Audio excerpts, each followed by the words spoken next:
1년을 보내는 마지막 시간, 그리고 2022년을 맞는 첫 시간, 우리는 하늘 아버지 앞에 모였습니다. 시간과 때의 주인은 우리 자신이 아닙니다. 하늘 아버지가 주인이 되십니다. 그러니 송구영신의 시간, 아버지 앞에 있는 것은 복된 것입니다. 귀한 시간, 귀한 자리에 잘 오셨습니다. 아버지 안에서 하늘을 잘 끝맺고 또 아버지 안에서 새롭게 시작하는 저와 여러분 모두가 되기를 진심으로 바랍니다. 하나님 앞에서 2021년 한 해를 보내면서 부인할 수 없는 사실은 잘한 것보다는 못한 것이 더 많다 하는 것입니다. 뿌듯한 것보다 아쉬운 것이 더 많다는 것이죠. 하나님 앞에 떳떳하기보다는 부끄러운 것이 더 많다 하는 것입니다. 이것은 늘 우리가 하나님 앞에 생각할 때마다 부인할 수 없는 분명한 사실입니다. 부족한 우리 자신에 집중하는 것보다는 여전히 저와 여러분을 향하신 변함없는 하늘 아버지의 사랑에 집중하는 것이 좋겠다, 이렇게 생각을 하게 됐어요. 그래서 오늘 이 말씀을 여러분들과 함께 나누고 싶습니다. 우리 교회가 함께 후원하는 선교단체 가운데서 콤캐드라고 하는 단체가 있습니다. 이 콤캐드는 선교사 자녀 교육개발원의 약자를 표현하는 말입니다. 뭐하는 선교단체일까요? 말 그대로 선교사의 자녀들을 교육하고 돌보는 선교단체입니다. 선교사의 자녀들은 주로 외국 선교지에 살던 중 그곳에서 태어난 자녀들이 많이 있습니다. 그들은 선교지, 그들이 태어난 그 나라의 언어나 그 나라의 문화에 매우 익숙합니다. 그래서 우리가 볼 땐 참 좋겠다, 이런 생각이 들어요. 그들은 너무나 외국에 사는 것이 어렵지 않고 자연스럽기 때문에 그러합니다. 외국어도 잘 구사하죠. 그러니까 참 좋겠다, 이런 생각을 합니다. 하지만 그들에게 있어서 가장 큰 문제는 한국인이라고 하는 정체성을 그들이 갖지를 못한다는 겁니다. 또 하나는 우리가 생각하기에는 선교사 자녀니까 그 자녀들의 신앙은 아주 좋은 신앙일 거야 라고 생각할 수 있을지 모르지만 실제적으로 그 자녀들이 신앙이 뭔가에 대해서 그 정체성을 발견하지 못한 경우들이 참 많이 있습니다. 어떻게 하다 보니까 아버지가 이곳에 와서 살다 보니 이곳에 태어나서 이곳의 아이들과 더불어 사는데 피부색도 다르고 전혀 다른 상황 속에서 살아가다 보니까 이들의 그 혼란이 얼마나 큰지 모른다 하는 겁니다. 그래서 아주 오랜 시간 동안 외국에서 선교사로 섬겼던 한 분이 안 되겠다 싶어서 이 선교사의 자녀들을 집중적으로 돌보는 것이 필요하겠다, 이런 생각을 하게 된 겁니다. 그래서 이 콤캐드는 선교사 자녀들을 지속적인 프로그램으로 그들을 돌보면서 해마다 이들을, 외국에 있는 이 친구들을 초청을 해서 이들의 신앙을 눈두게 하는 것과 이들이 대한민국이 어떤 나라인가를 실제적으로 경험하게 해줌으로써 이들이 과연 누구인가 하는 그 정체성을 확인시켜 주고 있습니다. 참 귀한 사역이에요. 정체성을 잘 확인하고 정립할 수만 있다면 이들은 제2, 제3의 선교사가 될 수 있습니다. 1세대 선교사들은 우리말을 항상 익숙하게 사용하다가 외국에 나가서 그 나라 말을 사용해야 복음을 전하게 되니까 이 언어적인 훈련을 아무리 해도 본토인같이 언어를 잘 구사하지 못합니다. 그러다 보니까 기본적인 소통은 가능하지만 말씀을 가르치고 전하려고 하면은 현지 사람들을 또 통역을 부탁을 해야만 될 때가 참 많아요. 그런데 이 선교사의 자녀들은 태어날 때부터 그 나라의 가치, 문화, 또 그 나라의 언어에 익숙하게 자라가다 보니까 현지들과 대화하는 것이 아무런 어려움이 없는 거예요. 그래서 이들이 자기의 정체성만 정확하게 발견을 하게 된다면 제2, 제3의 선교사로서의 귀한 사명을 감당할 수 있게 되는 거예요. 또한 이들이 비록 선교사가 되지 않는다 할지라도 세계 유수한 여러 나라 대학에 가서 공부하면서 그들이 많은 실력을 갖출 수 있는 그런 계기가 마련이 되는 겁니다. 그래서 그들이 하나님의 나라를 위한 귀한 일꾼들로 세워질 수 있게 되는 거예요. 근데 문제는 이야기한 것처럼 그들의 정체성을 발견하는 것이 대단히 중요하다고 하는 겁니다. 이 정체성을 확인하고 이 정체성을 정립하는 것은요, 오늘을 살아가는 저와 여러분에게 있어서도 마찬가지입니다. 내가 누구인가를 잘 알고 내가 어떻게 될지를 정확하게 안다면, 비록 지금 우리가 살아가고 있는 현실이 그렇지 못한 현실이라 할지라도 그 현실을 버틸 수 있는 힘이 생기게 되는 겁니다. 그것은 우연이 아니라 그것은 필연이라고 한다면 더더욱 버틸 수 있는 힘을 얻게 되는 것입니다. 우리가 잘 아는 성경 인물 가운데 요셉을 기억합니다. 이 요셉은 어떤 인물이었습니까? 그는 자신이 누구인가를 늘 기억했던 인물이에요. 그리고 언제나 하나님께서 그와 함께 하셔서 그의 삶을 이끌어 가신다고 하는 것을 굳게 믿었던 사람이었습니다.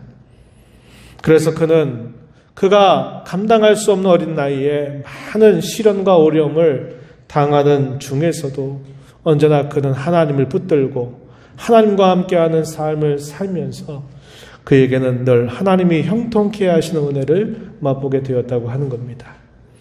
그 하나님의 인도의 끝에 요셉은 애굽의 실제적인 통치자가 돼서 애굽 나라를 건져내는 것뿐만 아니라 위기에 처해져 있는 하나님의 백성들조차 잘 돌봐서 그들이 하나님의 백성들이 번영하고 잘 되돌아가는 일에 대단히 큰 일을 감당하게 된 겁니다. 요셉은 바로 그런 역할들을 감당했던 인물이죠. 내가 하나님의 자녀라고 하는 이 한 가지 사실만 우리가 늘 잊지 않고 우리 마음에 깊이 간직하고 살 수만 있다면 그 사람은 복된 사람일 것입니다. 그러한 사람은 행복한 사람이라고 분명히 말할 수 있습니다. 로마 역사에서 1세기 말인 주후 약 95년이 되면요, 로마의 황제였던 도미티안이라고 하는 사람이 기독교를 대대적으로 박해하게 됩니다. 우리가 오늘 읽은 이 요한일서를 사도 요한이 기록하게 될 때는 이런 박해가 바로 있기 직전인 것으로 추정이 됩니다. 요한계시록의 말씀은 박해를 맞고 있는 상황 속에서 그가 반모라고 하는 섬에 유배되었을 때 하나님께로부터 계시를 받아서 고난과 박해를 당하고 있는 교회를 향한 우리 하나님의 뜻이 무엇인가를 이 환상과 계시를 통해서 위로하고 격려하는 말씀을 기록하게 돼요. 이 요한일서는 바로 그런 박해가 있기 직전에 기록된 말씀이라고 하는 겁니다. 사도 요한은 당시 성도들을 향해서 너무나도 당연한 말을 되새기게 해줍니다. 우리가 읽은 본문 1절 말씀에 보면은 이렇게 말하죠. 보라, 아버지께서 어떠한 사랑을 우리에게 베푸사 하나님의 자녀라 일컬음을 받게 하셨는가. 우리가 그러하도다. 이렇게 표현했습니다. 이미도 신앙생활을 한 성도들, 또 1세기 후반에 접어들면서 여러 가지 어려운 상황들 속에 있는 성도들, 이런 성도들을 향해서 사도 요한이 그들에게 되새기게 하는 말, 그것이 우리가 하나님의 자녀인 것을 꼭 기억하자, 이런 말씀을 전달하고 있는 겁니다. 그들에게 자신들이 곧 하나님의 자녀됨을 다시 일깨워 주고 있습니다. 그런데 그들이 하나님의 자녀가 된 것은 그들 자신이 그렇게 되려고 해서 된 것이 아니라 하나님의 위대한 사랑이 그들을 그렇게 되게 했다는 사실을 알려주고 있습니다. 우리가 읽은 1절 말씀에서 볼 때는 우리말에는 어떻게 표현됐냐면 어떠한 사랑을 우리에게 베푸사, 이렇게 표현이 되어 있는데 실제적으로 이 말의 의미는 뭐냐면 얼마나 위대한 사랑을 우리에게 베푸셔서, 이런 말입니다. 하나님의 위대한 사랑을 베푸셔서 우리를 하나님 자녀로 일컬음을 받게 하셨다, 이렇게 표현해 주고 있습니다. 다시 말씀을 드리면 하나님의 전적인 은혜와 하나님의 사랑으로 그들이 하나님의 자녀가 되었다 하는 것을 말해주고 있습니다. 우리가 잘 기억하는 말씀 가운데서 요한복음 1장 12절 말씀에 그런 말이 있죠. 영접하는 자, 곧 그 이름을 믿는 자들에게는 하나님의 자녀가 되는 권세를 주셨다 이렇게 말합니다. 우리가 전도하면서 흔히 잘 사용하는 구절이에요. 뭘 얘기합니까? 믿는 자들에게는 하나님의 자녀가 되는 권세를 준다 이렇게 말해서 이 말씀만 보면 내가 믿기로 해가지고 내가 믿게 된 거지. 그래서 내가 믿어서 하나님의 자녀가 된 거지. 무슨 소리냐라고 생각하기 쉬운데요. 이어지는 13장 13절 말씀에 보면은 이렇게 말씀이 표현됩니다. 여기 보면 이는 영접하는 자들을 말하는 겁니다. 이들은 혈통으로나 육정으로나 사람의 뜻으로 나지 아니하고 오직 하나님께로부터 난 자들이니라 이렇게 표현을 해줍니다. 그래서 여기 믿는 자들도 사실 그들이 믿기로 해서 자녀가 된 것처럼 보이지만 결국 좀 더 따져 들어가서 보면은 그것이 사람의 뜻으로 된 일이 아니라 하나님께로부터 난 자들이 믿는 자들이다. 그 믿게 된 자들이 곧 하나님의 자녀가 되는 권세를 받았다. 이렇게 알려주고 있습니다. 그뿐만 아니에요.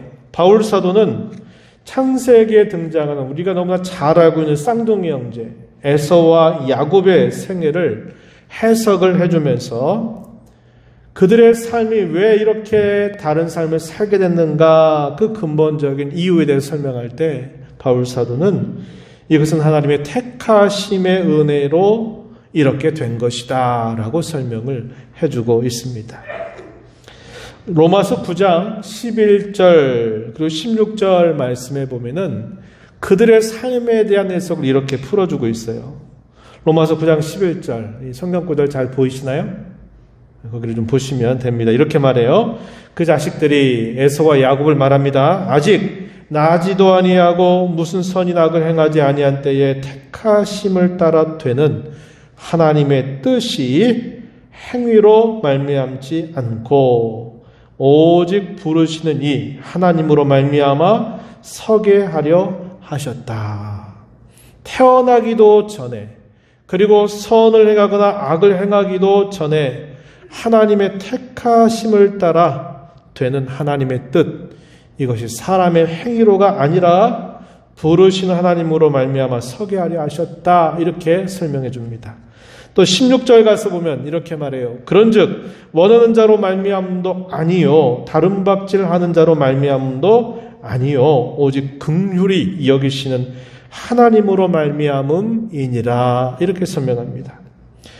여기 다른 박질한다 또 원한다 이 말은 내가 애써 노력하고 힘써서 내가 그렇게 하기로 결정해서 내가 그렇게 된 것이 아니라는 겁니다. 오직 불쌍히 여겨주시는 하나님으로 말미암아 그렇게 된 것이다. 이렇게 말해주고 있습니다. 요한복음 1장 12절이나 13절, 이 로마서 9장 11절이나 16절 말씀을 통해서 우리가 분명하게 확인한 것은 뭐냐면 하나님의 은혜로 그분의 자녀가 되었다라는 사실을 우리에게 확증해주고 있다 하는 것입니다. 사도 요한은 하나님의 자녀가 되었다는 것, 곧 그것은 그들이 하나님의 씨 혹은 영생을 가지고 있다는 것을 뜻한다고 알려줍니다. 요한일서 3장 9절 말씀 가서 보면은 이런 말씀이 주어져요. 하나님께로부터 난 자마다 죄를 짓지 않는다. 왜냐? 하나님의 씨가 그의 속에 거하기 때문이다. 이렇게 표현했습니다. 하나님의 씨가 그의 속에 거하고 있기 때문에 그는 죄를 짓지 않는다. 이렇게 말했어요. 15절 가서 보면 그럼 이 하나님의 씨가 뭔가를 설명해 주기를 이렇게 말합니다. 영생이 그 속에 거하지 아니하는 것을 너희가 아는 바라. 이렇게 말해요. 하나님의 씨가 그의 속에 거한다. 이 말은 영생이 그 속에 있다라는 것과 같은 말이라는 것을 알려주고 있습니다. 하나님의 자녀가 됐다라는 사실을 사도 요한은 당시 어려움 가운데 있는 성도들에게 이것을 꼭 기억해라 이렇게 말하면서 하나님의 자녀가 됐다는 것은 우리가 이미 하나님의 씨 영생을 가지고 있다는 말이다 이렇게 설명을 해주고 있는 것입니다. 그뿐 아니라 그는 요한복음에서 또 이렇게 말합니다. 요한복음 5장 24절에 보면은 우리 예수님의 말씀을 직접 인용해서 이렇게 표현해주고 있어요. 내가 진실로 진실로 너희에게 이르노니 내 말을 듣고 또 나 보내신 이를 믿는 자는 영생을 얻었고 심판에 이르지 아니하나니 사망에서 생명으로 옮겼느니라 이렇게 말합니다. 영생을 얻었다. 이게 무슨 말이냐면 영생을 이미 가지고 있다 하는 말입니다. 어떤 자들? 내 말을 듣고 나 보내신 이를 믿는 자.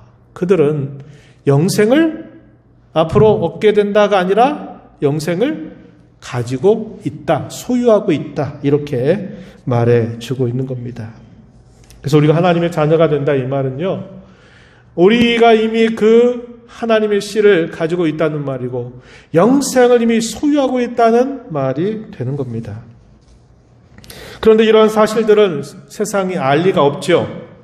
그래서 사도는 세상이 우리를 알지 못한다라고 말하고 있습니다. 우리가 읽은 본문 1절 하반절 보면은 이렇게 말해요. 그러므로 세상이 우리를 알지 못함은 세상이 그를 알지 못하기 때문이다.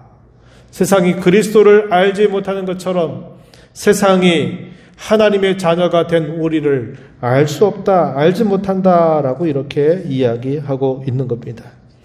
하나님의 자녀라고 해서 남다른 삶을 살거나 일반 사람들이 겪지 않는 그런 일들을 안 겪는 게 일반 사람이 겪는 일들을 겪지 않는 것이 아니라는 겁니다. 똑같이 세상을 살아가요. 또 먹어야 됩니다. 또 마셔야 되죠. 또 입고 살아야 돼요. 거할 곳이 있어야 돼요. 그런 것들이 필요한 존재입니다. 모든 사람들이 걸리는 병이나 질환들을 앓지 않고 그냥 지나가는 게 아니에요. 우리 믿는 사람들도, 하나님의 자녀가 된 저와 여러분들도 모든 사람들이 겪는 질고나 아픔, 상처 이것들을 다 겪고 살아가요. 그뿐일까요? 오히려 이 믿는다고 하는 신앙 때문에 사람들에게 더 외면받는 일이 생겨나고 따돌림을 당해서 소위 왕따를 당하게 되는 일도 생겨납니다. 이 믿음 때문에 고난과 시련을 겪기도 하는 거예요. 그러한 성도를 바라보는 이 세상의 시선은 어떠할까요? 하나님의 자녀로 사는 이들을 따뜻하게 감싸주고 이해해주고 그렇게 할까요? 그렇지 않아요. 믿는 신자들의 삶의 중심에 그리스도가 계시다라고 하는 생각은 알 수도 없는 일입니다. 또 할 수도 없는 일이에요. 그들이 장차 무엇을 소유하게 될지, 그들이 장차 어떠한 존재로 변화가 될지 관심거리가 되지 못하는 겁니다. 세상 사람들은 알 수 없다 이 말이에요. 사도는 계속해서 이 하나님의 자녀가 될 때 장차 누릴 복이 무엇인가를 그들에게 알려주고 싶어 합니다. 사도의 가르침을 듣기 전에 먼저 우리가 상식적으로 짚어볼 내용이 있어요. 그건 뭐냐면 자녀가 된다라고 했을 때 그 자녀는 장차 어떠한 특권을 가지고 있을까요? 그의 부모가 떠나가게 되면 그 부모의 유산을 물려받는 특권을 가지고 있다는 겁니다. 이것은 매우 상식적인 이야기예요. 마찬가지로 우리가 하나님의 자녀가 된다고 하는 것은 하나님께서 약속하신 하늘의 기업을 소유하게 된다 하는 것을 우리에게 말해주고 있습니다. 성경 두 곳을 여러분들에게 한번 소개해 봅니다. 로마서 8장 16절 이하에서 이렇게 말합니다. 성령이 친히 우리의 영과 더불어 우리가 하나님의 자녀인 것을 증언하시나니 자녀임은 또한 상속자 곧 하나님의 상속자요 그리스도와 함께한 상속자다 이렇게 표현해 줍니다. 자녀란 말은 곧 상속자가 된다 하는 말을 의미해 주고 있는 겁니다. 그리고 18절에 말하기는 뭐라고 말하냐면 장차 우리에게 나타날 영광과 비교할 수가 없다 이렇게 말하고 있어요. 베드로전서 1장 4절에서는 또 이렇게 말합니다. 썩지 않고 더럽지 않고 쇠하지 아니하는 유업을 잊게 하신다. 곧 너희를 위하여 하늘에 간직하신 것이다. 이렇게 말씀합니다. 하나님의 자녀가 장차 누릴 복은 하늘의 기업의 상속자가 된다. 하늘의 기업을 소유하게 된다. 그 하늘의 기업은 썩지도 않고 더럽혀지지도 않으며 쇠하지도 아니하는 그런 기업이다. 이렇게 말씀하고 있다는 겁니다. 이제 본문으로 다시 돌아오면 사도 요한은 하나님의 자녀는 이렇게 하늘의 기업을 소유하는 것만 아니라 더 나아가서는 그들의 존재 자체가 새롭게 변화될 것을 말해주고 있어요. 2절 말씀으로 한번 가서 보시기 바랍니다. 2절 이렇게 말하죠. 장래에 어떻게 될지는 아직 나타나지 아니하였으나 그가 나타나시면 우리가 그와 같을 줄을 안다. 이렇게 말하고 있습니다. 장래에 어떻게 될지는 아직 나타나지 않았대요. 지금은 아직 아니래요. 그런데 그가 나타나시면 주께서 다시 오시게 되면 우리가 주님과 같을 줄을 안다. 이렇게 말하는 겁니다. 이 말은 우리의 지금의 존재 자체가 변화될 것을 우리에게 약속하고 있는 말씀이 되는 거예요. 하나님의 자녀가 된 저와 여러분이 장차 누릴 복은 우리가 하늘의 기업을 소유하는 것만 아니라 더 나아가서는 우리의 존재 자체가 변화되는데 누구처럼? 우리 예수님처럼 변화되는 그런 복이 약속되고 있다고 사도는 가르쳐 주고 있는 거예요. 참으로 놀라운 약속이 아닐 수 없죠? 소유보다 존재, 이게 더 중요한 겁니다. 에릭 프롬이라고 하는 유명한 사람이 있어요. 그 사람이 소유냐 존재냐라는 책을 써서 아주 센세이션을 일으켰던 때가 있습니다. 소유보다 더 중요한 게 존재라는 거예요. 그런데 소유에 집착하게 되면 존재성이 결국 무너지게 되어버리는 거죠. 오늘날 우리의 기독교도 마찬가지입니다. 우리 존재 자체를 귀하게 보시는 하나님을 우리가 망각해버리고 내가 예수 믿어서 복 받았다, 물질을 얻게 됐다, 건강의 복을 받았다 이런 소유에 집착하게 되니까 오늘날의 기독교가 잘못된 길로 접어들게 된 겁니다.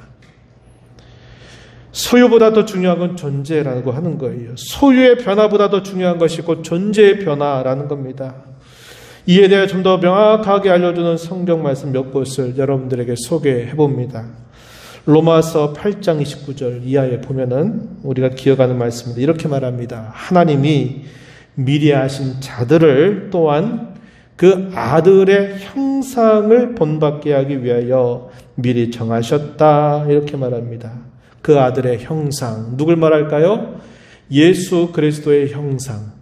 예수 그리스도의 성품. 그것을 본받기 위해서 미리 정하셨다. 그래서 어떠한 과정으로 이끌어 가시냐 설명할 때 정하신 그들을 부르시고 부르신 그들을 의롭다 하시고 의롭다 하신 그들을 영화롭게 하심으로써 장차 하나님의 아들의 형상을 본받게 하신다. 이렇게 가르쳐주고 있습니다. 또한 빌립보서 3장 21절 말씀해 보면은 또 이렇게 말합니다. 그는 만물을 자기에게 복종하게 하실 수 있는 자의 역사로 우리의 낮은 몸을 자기 영광의 몸의 형체와 같이 변하게 하시리라. 이렇게 말씀합니다. 우리의 낮은 몸을 그분의 영광의 몸의 형체와 같이 우리를 변화시켜 주신다. 이렇게 약속하고 있죠. 베드로후서 1장 4절 말씀해 보면 또 이렇게 말합니다. 이로써 그 보배롭고 지극히 큰 약속을 우리에게 주사 이 약속으로 말미암아 너희가 정욕 때문에 세상에서 찢어 썩어질 것을 피하여 신성한 성품에 참여하는 자가 되게 하려 하셨다. 이렇게 말합니다. 여기 신성한 성품 뭘 말합니까? 우리의 존재 자체가 거룩하게 변화되는 것을 말해주고 있는 것이다 하는 겁니다. 우리의 신앙의 진정한 열매는 바로 여기에 있어요.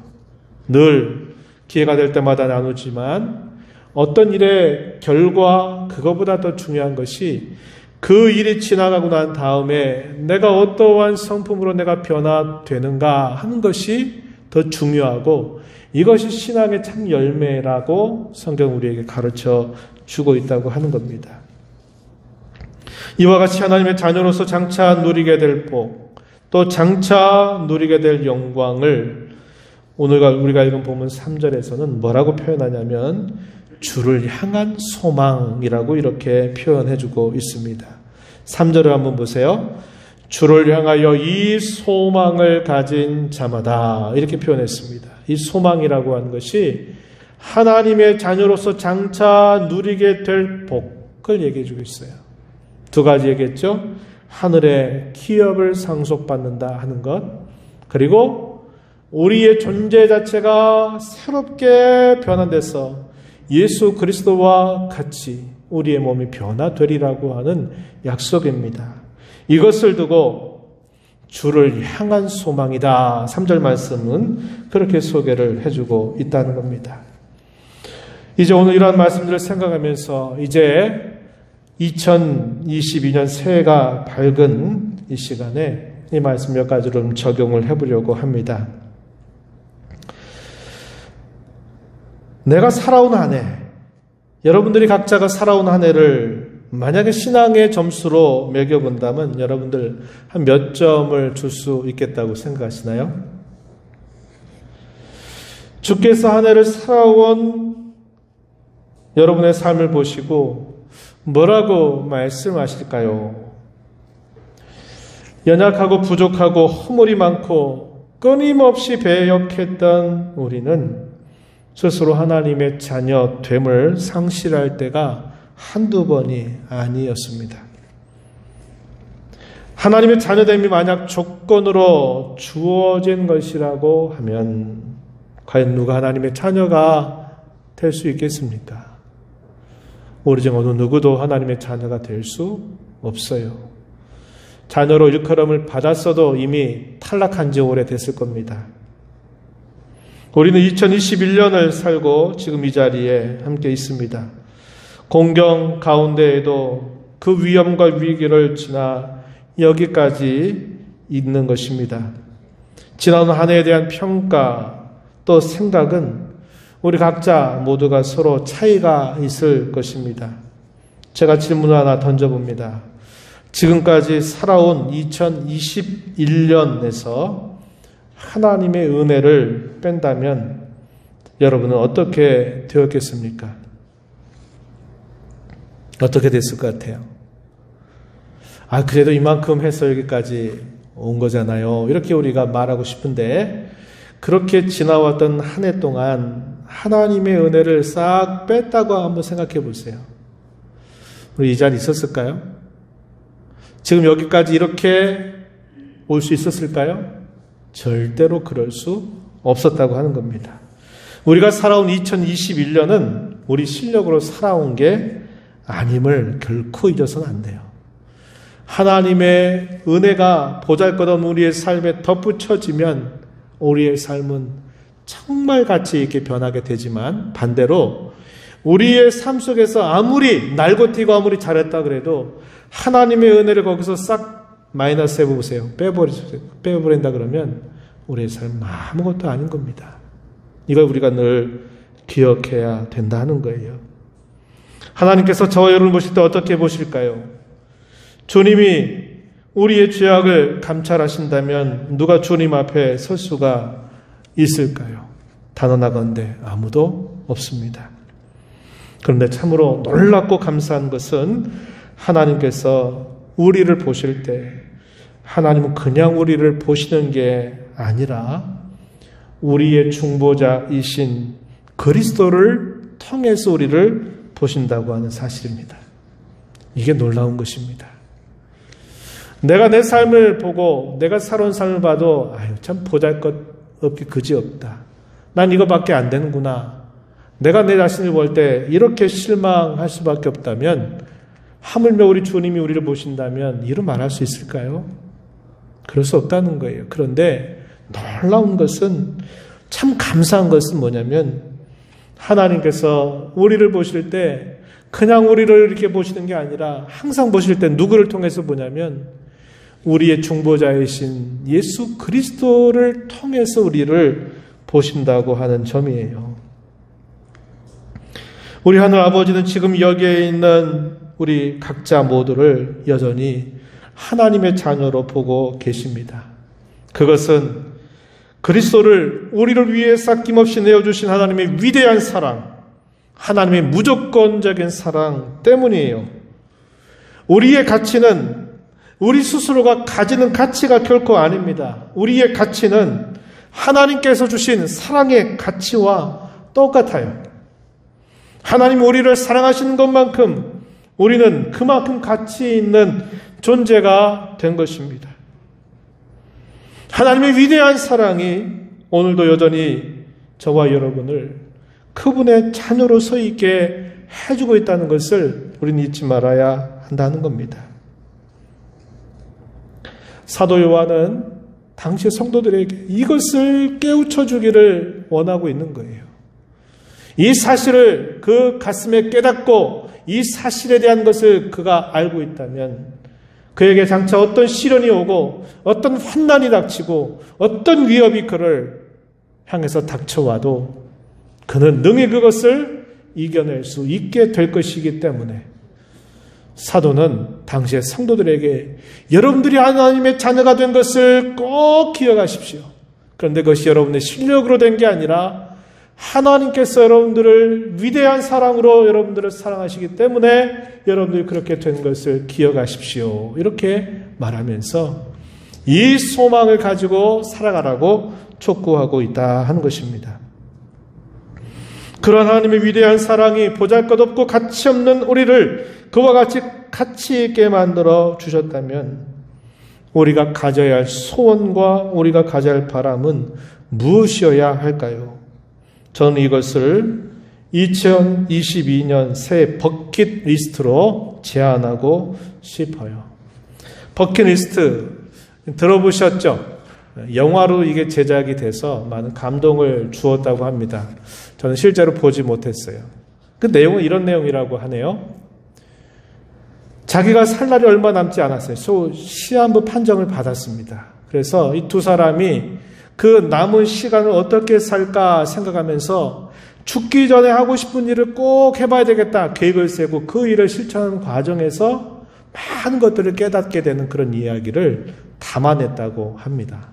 기회가 되면 저도 좀 보고 싶은데 이 버킷리스트라고 하는 이 말의 의미는 죽기 전에 내가 꼭 해보고 싶은 일들을 이렇게 적어놓은 것, 이걸 두고 버킷리스트라고 부르고 있는 겁니다.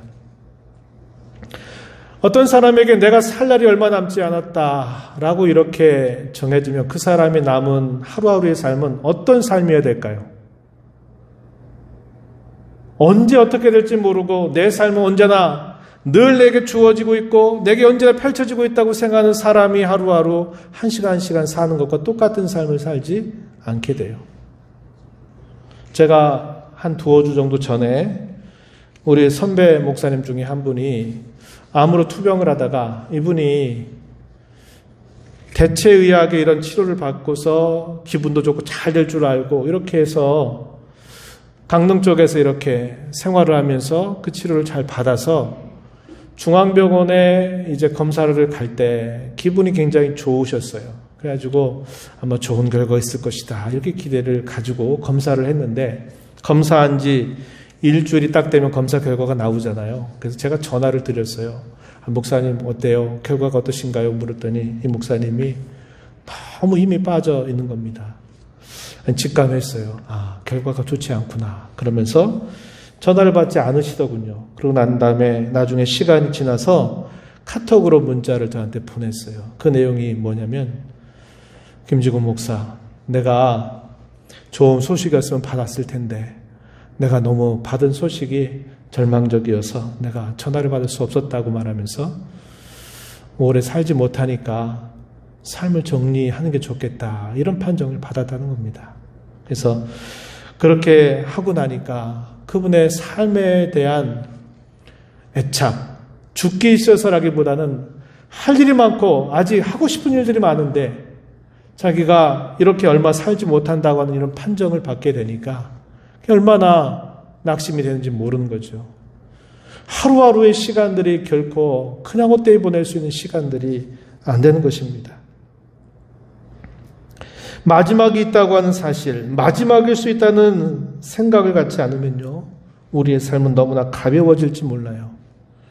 오늘이 내일이고 내일이 오늘이고 뭐 그럭저럭 살다 보면 뭐 어떻게 되겠지 이런 생각을 할 겁니다. 그런데 만약에 끝이 정해져 있다든지 끝날 때가 아주 가까이 왔다고 만약에 그가 알고 있다면 그의 삶을 헛되이 무미건조하게 살아갈 수 없게 될 겁니다. 우리 성도는 어떤 사람들입니까? 종말의 시대를 살고 있다고 성경은 말해줘요.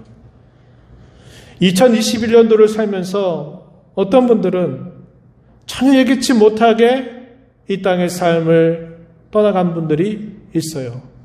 우리 성도 중에도 몇 분 있었어요. 물론 평안 중에 계신 분도 계셨지만 전혀 그렇지 않아 보였던 분들도 불현듯 우리 곁을 떠나갔습니다. 모르는 거예요. 그렇게 끝이 불현듯 다가올 수도 있고 성경은 우리를 향해서 지금 우리는 종말의 시대를 살고 있다 이렇게 말하는 것이고 2021년을 보내고 2022년을 이렇게 맞는다 그랬을 때는 어떤 겁니까? 주님의 재림의 발자국 소리가 더 가까이 지금 왔다는 말이 되는 거예요. 그래서 우리의 삶은 끝을 바라보고 살아가는 삶이 되어야 한다는 것을 성경을 가르쳐주고 있다는 겁니다. 우린 종말의 시대를 살고 있어요. 성도로 부름받은 저와 여러분 언제든 끝이 가깝다는 것을 늘 의식하고 하루하루를 살아가야 합니다. 이제 마지막으로 오늘 본문 3절 말씀을 한번 다시 보실까요? 이렇게 말합니다. 주를 향하여 이 소망을 가진 자마다 그의 깨끗하심과 같이 자기를 깨끗하게 하느니라 이렇게 말합니다. 저는 새 버킷리스트로 성도 여러분들에게 무엇보다도 깨끗하고 정결한 삶을 여러분들에게 살아가라고 제안 드리고 싶어요. 깨끗하고 정결한 삶은 한마디로 말하면 죄를 떠나는 삶을 말하는 겁니다. 요한일서 3장 6절 9절 말씀은 우리에게 큰 도전을 줍니다. 한번 가서 한번 보시죠. 이렇게 말합니다. 3장 6절 말씀에 보면 이렇게 말하죠. 그 안에 거하는 자마다 범죄하지 아니하나니 범죄하는 자마다 그를 보지도 못하였고 그를 알지도 못하였느니라 이렇게 말합니다. 9절로 또 가서 보면 이렇게 말합니다. 하나님께로부터 난 자마다 죄를 짓지 아니하나니 이는 하나님의 씨가 그의 속에 거하며 그도 범죄하지 못하는 것은 하나님께로부터 났음이라 이렇게 말하고 있습니다. 여기에 우리에게 도전해 주는 말씀이 뭐예요? 그 안에 거하는 자마다 범죄하지 않는다 이렇게 말했어요. 주님 안에 거하는 사람은 죄를 짓지 않는데요. 또 9절에서 뭐라고 말합니까? 하나님께로부터 난 사람은 누구든지 죄를 짓지 않는다 이렇게 말하고 있어요. 그런데 한번 생각해 보세요. 저와 여러분 어떻습니까? 한 시간도 아주 짧은 시간을 되돌아봐도 우리는 늘 범죄를 한단 말이에요. 마음으로 죄를 짓는다 이 말이죠. 말로 죄를 짓고 행실로 죄를 짓습니다. 그럼 우리는 하나님의 자녀가 아니란 말일까요? 우리가 이 말씀을 잘 유념해서 봐야 되는 겁니다. 이 말의 의미는 쉽게 말하면 그거예요. 같은 죄를 또 번복하고 또 번복하고 또 번복하고 죄를 계속적으로 짓는 그 삶을 이렇게 표현하고 있는 거예요. 그렇게 할 수 없다는 거예요. 왜냐? 하나님의 씨, 곧 영생이 그가 영생을 가지고 있기 때문에 그러한 사람은 결코 죄를 지은 것을 아주 별것 아닌 것처럼 여기면서 짓고 또 짓고 또 짓고 할 수 없다고 말하고 있는 거예요. 하나님의 자녀가 된 저와 여러분은 죄에 계속 거할 수 없는 사람들입니다. 하나님의 씨 곧 영생을 가지고 있기 때문이에요. 죄와 싸우고 범한 죄에 대하여서는 빨리 회개하여 돌이키고 또다시 같은 죄를 짓지 않도록 우리는 힘써 나가야만 합니다. 죄와 싸우고 범한 죄를 회개하고 또 죄와 싸우고 또 범한 죄를 회개하는 삶을 늘 살아가야 합니다. 그러다 보면 나도 모르게 깨끗하고 정결한 삶을 살게 돼요. 거룩한 삶을 살게 될 것입니다. 우리의 존재가 변화되고 있다는 것을 경험하게 될 것이다 하는 것입니다. 어느덧 2022년 새해가 밝았습니다. 복된 새해가 되기를 축복합니다. 행복한 새해가 되기를 진심으로 기원합니다. 나는 하나님의 자녀라고 하는 생각을 여러분들 잊지 말고 살아가시기 바랍니다. 내가 지금 누리고 내가 지금 받는 것보다 장차 누리게 될 복은 비교할 수 없을 만큼 크다고 하는 사실을 늘 확신하시기 바랍니다.